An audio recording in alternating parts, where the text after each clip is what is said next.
Hello friends, welcome to my YouTube channel. आज मैं लाई हूँ आपके लिए एक बहुत ही यूज़फुल वीडियो जिसमें हम कुछ ऐसे क्वेश्चंस डिस्कस करेंगे जो आपके कॉम्पिटिटिव एग्ज़ाम, जो नर्सिंग के कॉम्पिटिटिव एग्ज़ाम, चाहे वो SGPGI हो, एम्स हो, RML हो या CHO हो, और भी एग्ज़ाम्स के लिए काफ़ी यूज़फुल होंगे। तो यहाँ हम डिस्कस करेंगे 20 क्वेश्चन।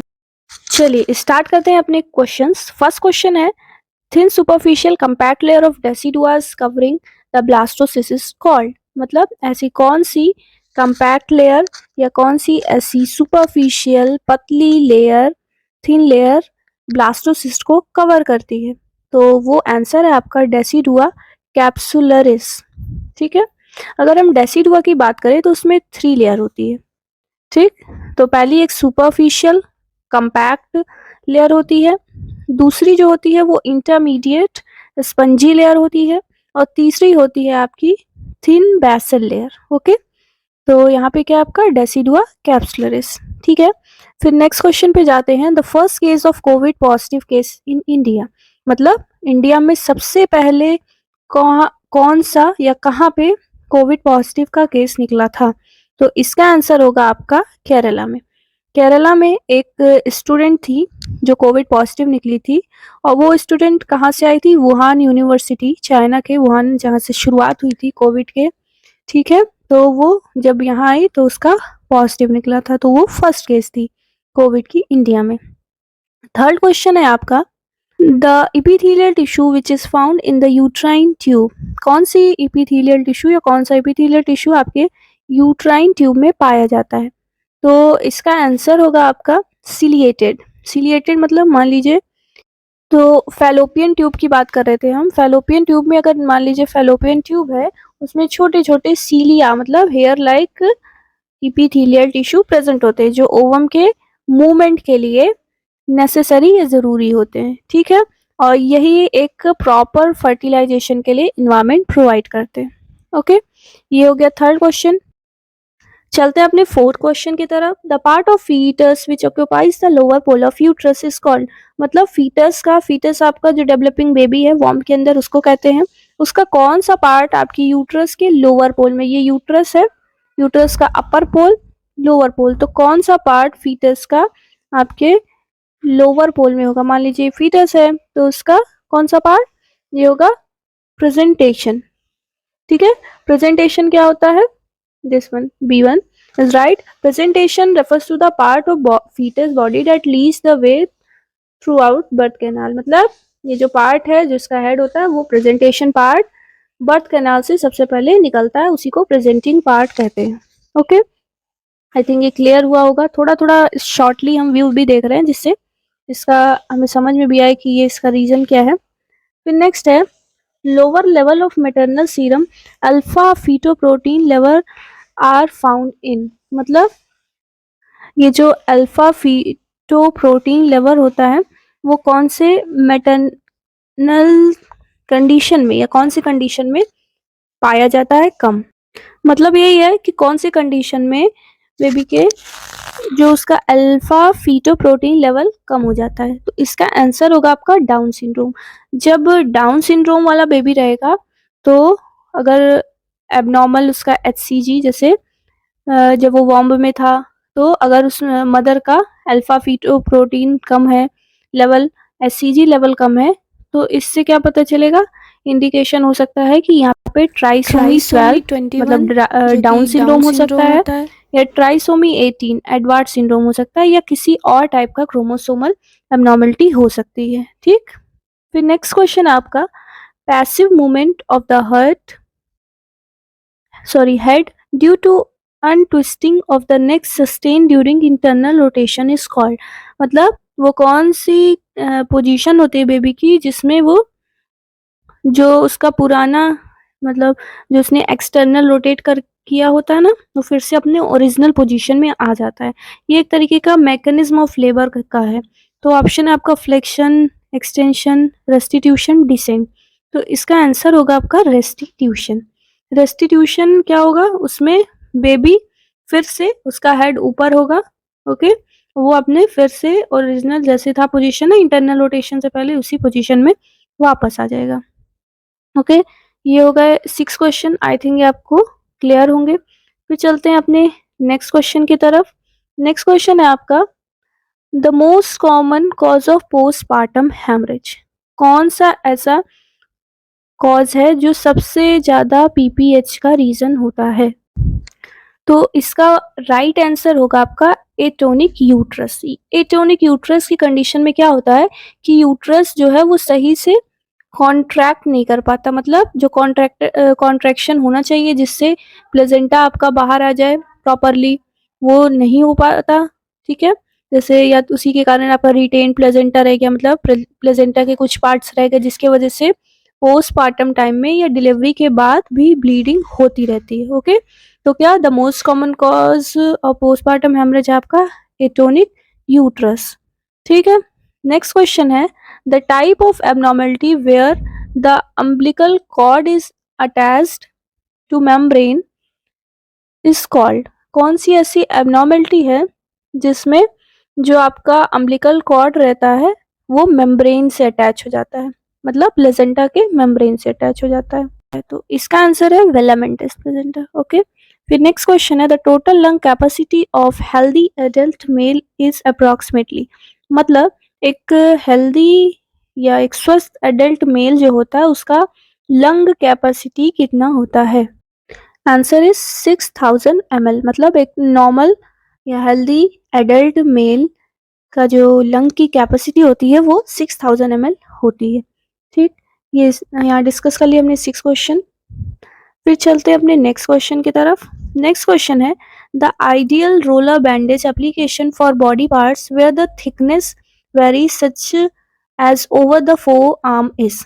मतलब रोलर बैंडेज सबसे आइडियल, मतलब कह सकते हैं सबसे अच्छा या सबसे यूजफुल वो कौन सा ऐसा रोलर बैंडेज होता है जो यूज किया जाता है जहाँ पे थिकनेस अलग अलग रहती है, जैसे कहीं मोटा पतला ऐसे रहे। जैसे दिया गया है कि फोर आर्म के, मतलब अपने हाथों के ऊपर अगर कोई रोलर बैंडेज अप्लाई किया जा रहा है तो कौन सा बैंडेज अप्लाई किया जाएगा या कौन सा बैंडेज अप्लाई करना वहाँ पे सही रहेगा?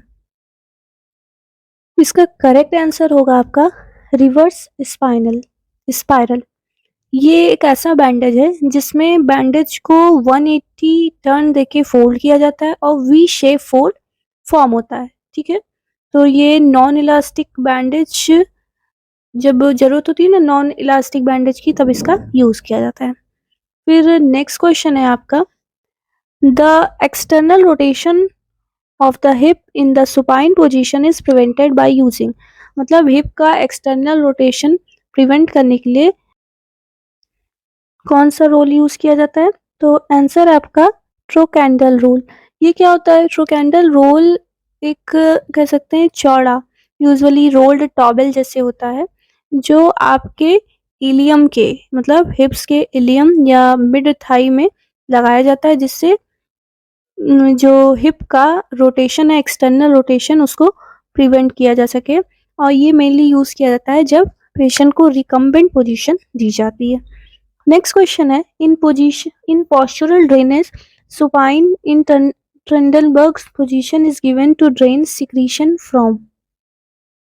मतलब कि जब पोस्चरल ड्रेनेज किया जाता है तो सुपाइन इन ट्रेंडलबर्ग पोजीशन दी जाती है कौन से लंग्स के पार्ट से ड्रेनेज को या जो एक्स्ट्रा फ्लूइड है उसको निकालने के लिए?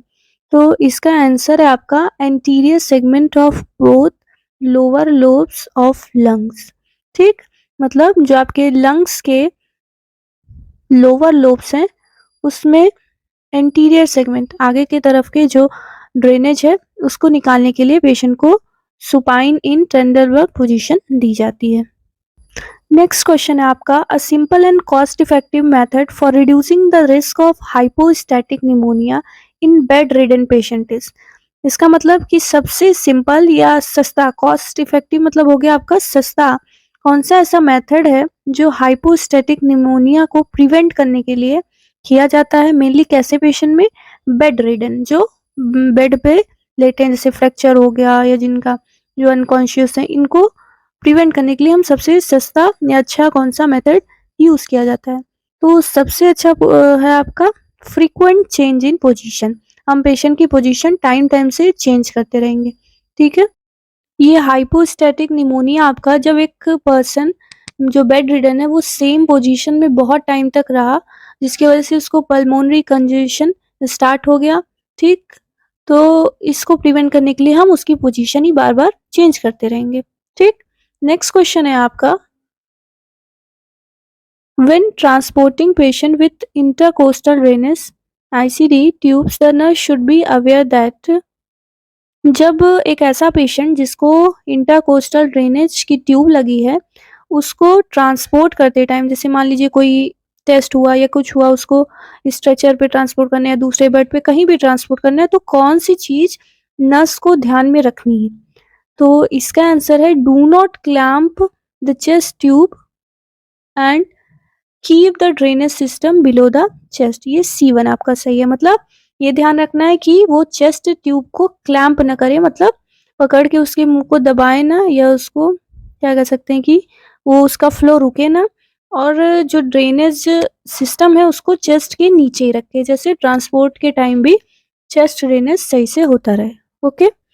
फिर चलते हैं नेक्स्ट क्वेश्चन की तरफ। नेक्स्ट क्वेश्चन है, which among the following is an example of isotonic intravenous solution, मतलब इसमें से कौन सा आपका आइसोटोनिक इंट्रावेनस या आईवी सोल्यूशन का एग्जाम्पल है? तो इसका आंसर है लिंगर लैक्टेट।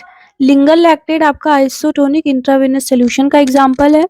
ये आइसोटोनिक का काम क्या रहता है कि जब ये जाएगा तो इंट्रासेलुलर फ्लूइड और एक्स्ट्रा सेलुलर फ्लूइड दोनों स्पेस में, ये दोनों जगह पे इक्वली जाके फैल जाएगा, और ये ऐसे फ्लूइड्स हैं जिसकी वजह से जो ऑस्मोलैरिटी है वैस्कुलर कंपार्टमेंट में, उसमें भी कोई ज़्यादा चेंजेस नहीं होते, ठीक।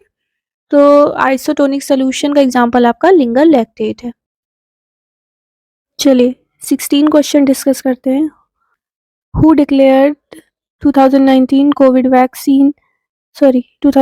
Novel COVID virus outbreak as a public health emergency of international concern?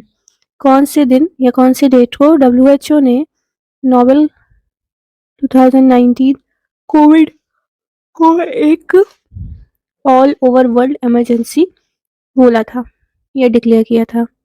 तो इसका आंसर होगा आपका 30 जनवरी 2020 में, ठीक है। फिर नेक्स्ट क्वेश्चन है आपका, नेक्स्ट क्वेश्चन है, first death due to COVID was reported in which district in Kerala? पहली डेथ केरला में जो हुई थी वो कौन सी डिस्ट्रिक्ट में रिपोर्ट की गई थी? तो इसका आंसर होगा आपका एर्नाकुलम। एर्नाकुलम डिस्ट्रिक्ट में पहला एक कोविड-19 की वजह से पहली पर्सन की डेथ हुई थी, जो 69 ईयर ओल्ड थे, और इनको कोविड-19 के केयर के लिए एडमिट किया गया था हॉस्पिटल में, और इनकी 8 AM मार्च 28 को एज कोविड पॉजिटिव, मतलब कोविड की पहली डेथ का केस ये इनकी डेथ थी, ठीक। नेक्स्ट क्वेश्चन है, in Hildegard Peplau's interpersonal relationship model the focus is on which of the following? मतलब Hildegard Peplau's interpersonal relation model में कौन सी चीज़ पे फोकस किया गया है? तो इसका आंसर आपका इंडिविजुअल। ये जो पेप्लाउ थ्योरी इंटरपर्सनल की थी वो आपकी पब्लिश की गई थी 1952 में। 1952 में ये पब्लिश हुई, और इसके 3 मॉडल्स होते हैं। अगर हम बात करें, इसकी सीक्वेंशियल फ्रेजेस होते हैं कुछ इंटरपर्सनल रिलेशनशिप के। फर्स्ट होता है आपका ओरिएंटेशन, सेकंड होता है आइडेंटिफिकेशन, थर्ड है एक्सप्लॉइटेशन, और फोर्थ है रिजोल्यूशन, ठीक। ये हो गया क्वेश्चन 18। चलिए नेक्स्ट क्वेश्चन पे चलते हैं। फिर 19 क्वेश्चन है आपका, which of the following cell of the body are in almost constant mitosis? मतलब कौन सा ऐसा बॉडी का सेल है जो कॉन्स्टेंटली माइटोसिस में रहती है? तो इसका आंसर होगा आपका स्टमक सेल। तो लास्ट क्वेश्चन है आपका, in which of the following client is a rectal temperature most usually contraindicated? मतलब कौन से ऐसे कंडीशन में पेशेंट का रेक्टल टेम्परेचर, कौन सी कंडीशन में क्लाइंट का रेक्टल टेम्परेचर कॉन्ट्राइंडिकेटेड है या फिर नहीं लिया जाता? तो इसका आंसर होगा client who has had a myocardial infection. ऐसा क्लाइंट या ऐसा पेशेंट जिसको मायोकार्डियल इन्फेक्शन है, तो उसमें ये आपका रेक्टल टेम्परेचर कॉन्ट्राइंडिकेटेड होता है। ओके, तो यहाँ सब हमने डिस्कस कर लिए 20 क्वेश्चंस। आई होप ये क्वेश्चंस आपके लिए यूज़फुल होंगे। तो अगर आपको ये इफेक्टिव और यूज़फुल लगे तो शेयर करें। जैसे एग्ज़ाम्स आ रहे हैं, एम्स के भी, एम्स एग्ज़ाम की डेट आ गई है, तो आई थिंक ये आपके लिए यूज़फुल होगी। ऐसे ही हम और क्वेश्चंस डिस्कस करेंगे। अगर चैनल सब्सक्राइब नहीं किया है तो कर लीजिए, मे बी आपको कुछ यहाँ पे इंपॉर्टेंट मिल जाए। Okay, thank you. लाइक करना ना भूलें अगर वीडियो अच्छी लगी हो। Thank you.